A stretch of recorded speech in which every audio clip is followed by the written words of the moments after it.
So guys, mag-harvest tayo ng okra ngayon kasi magluluto tayo ng gulay. So guys, ang tigas kunin. Yan. Naputol to guys kasi nga ang tigas kunin. So dito tayo.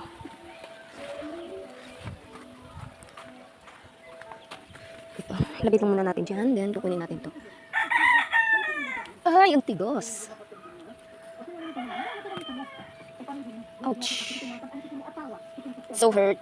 Ah! Aray, ang sakit. So guys, ang tigas kunin. So, ganito siya. Aray, aray, aray.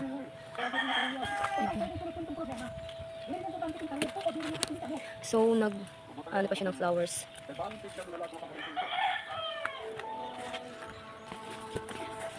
Aray. Ang daming tinik. Ayan. So, may mais din kami guys. Tsaka, meron na palang bunga. So, kung alam nyo lang, ang hirap talaga magtanim. Pero, okay din naman siya kasi nga, pag may tanim, may aanihin, di ba? Mas mabuti na yung may mga tanim tayo. So, meron pa ba? Yan. Hindi lang muna natin ito kukunin. Kasi maliit pa siya. Yung mga ganito na dapat. So, meron pa pala. Itorin na, napalitin, okra. Yan na? 20. Oo. Nasiring ka, pumalit na. Mapalit pala. Waray na, oo. Maray na? Tinura, ilan itong bakuan. Magugutan na dagita.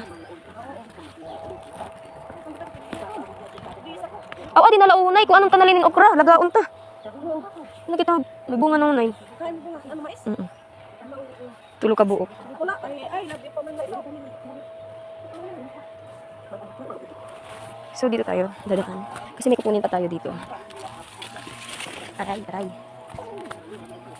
Hi. Uy ka.